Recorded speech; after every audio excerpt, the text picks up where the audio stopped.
हमारे गुरुदेव से किसी भक्त ने पूछा था, जब आप साधु जीवन में आए, एक से एक महापुरुष उस वक्त भारत में थे। महर्षि रमन भी थे, महर्षि अरविंद भी थे, महात्मा गांधी थे, विनोबा भावे थे, शिवानंद सरस्वती थे, और भी एक से एक बड़े बड़े महापुरुष थे। लेकिन आपने परम संत बाबा देवी साहब को अपना सदगुरु बनाया। उन्होंने तो कहीं एक मंदिर भी नहीं बनाया, एक कमरा भी नहीं बनाया। हमारे गुरुदेव ने कहा, बाहर में मंदिर बनाने वाले तो बहुत महात्मा हुए, लेकिन अपने जीवन को मंदिर बनाने वाले हमारे बाबा देवी साहब हुए। चटाई बिछा करके विश्राम करते थे। मोहल्ला के लोग भी उनको नहीं जानते थे। आपको क्या उनमें विशेषता दिखलाई दी? हमारे गुरुदेव ने कहा, भजन में वे कहाँ तक पहुँचे हुए थे, यह जांचने का ज्ञान तो मेरे पास नहीं था, लेकिन 3 गुण हमने बाबा साहब में देखा। पहला गुण, हमारे परम संत बाबा देवी साहब को सत्संग से बड़ा प्रेम था। इतना सत्संग से प्रेम करने वाला साधु मैंने इस आंख से नहीं देखा।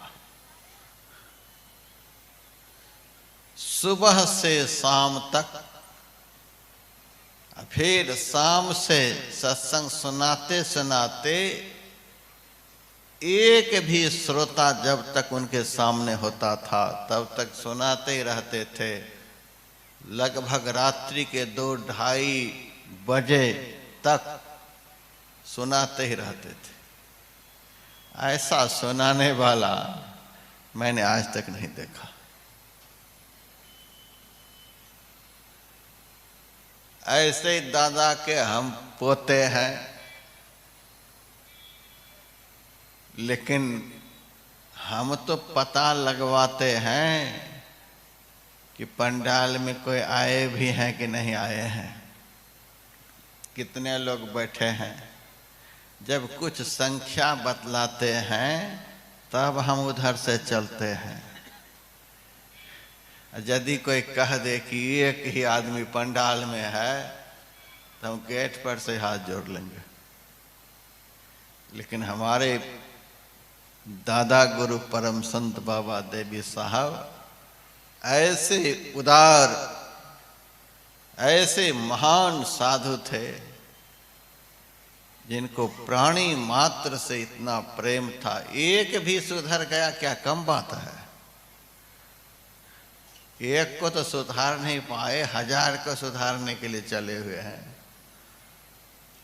एक भी श्रोता जब तक सुनता रहता था, सुनाते रहते थे, वह भी आखिर में तंग हो जाता था। यह कब तक सुनाता रहेगा पता नहीं, अब यहाँ से चलने में ही भलाई है। एक भी तंग होकर चला जाता था तब बाबा साहब यह कहकर लेट जाते, लो साहब अब सब सो गए, मैं भी लेट जाता हूँ। सत्संग से हमारे दादा गुरु को कितना प्रेम था। 2:30 बजे लेट गए। गुरु महाराज जगे कब? हमारे गुरु महाराज जगे कब? 2:45 बजे। अब 2:45 बजे जब जगे गुरु महाराज, तो गुरु महाराज ने देखा कि बाबा साहब नहा धो करके ध्यान में बैठे हुए। अब बताइए सोए कितनी देर? 2:30 बजे तो लेटे ही थे। 2:45 गुरु महाराज जगे तो देखते हैं वे नित्य क्रिया से निवृत्त होकर ध्यान में बैठे हुए। कब सोए?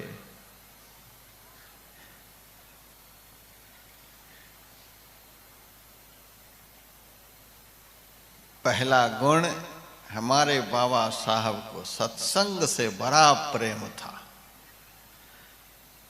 दूसरा, हमारे बाबा साहब को ध्यान से बड़ा प्रेम था। या तो उनको ध्यान करते हुए देखते थे या सत्संग करते हुए देखते थे। इसी भाव से भावित यह भजन है, पल हो नहीं अनंत चैन। किसके लिए बाबा साहब के लिए कह रहे हैं?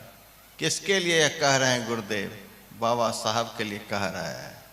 पल हो नहीं अनंत चैन, सत्संग में दिवस रैन।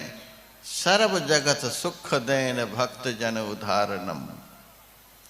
ध्यान से उनको बड़ा प्रेम था। तीसरा गुण, हमारे बाबा साहब कट्टर सदाचारी थे।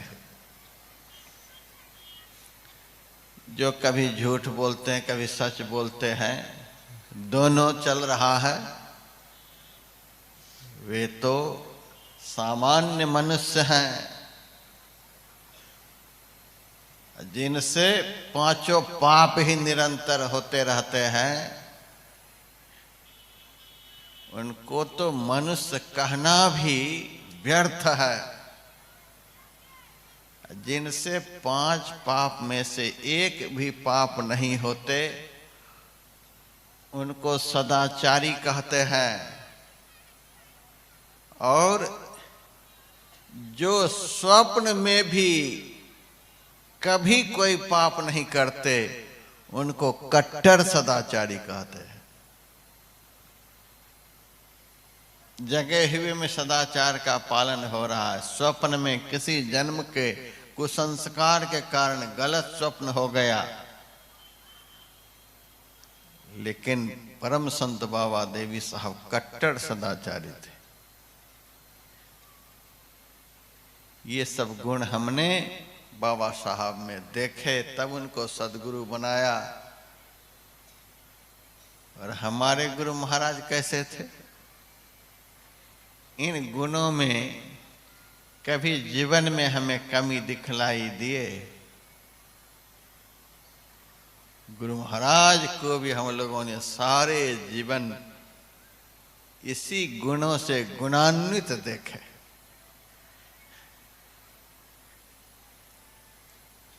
तो मैंने जो सुनाया, सत्संग करने से सारे ऋण उतर जाते हैं। ध्यान करने से स्थायी रूप से सारे ऋण उतर जाते हैं। समग्र ऋणों से जो उऋण हो जाता है, उसका माथा इतना हल्का रहता है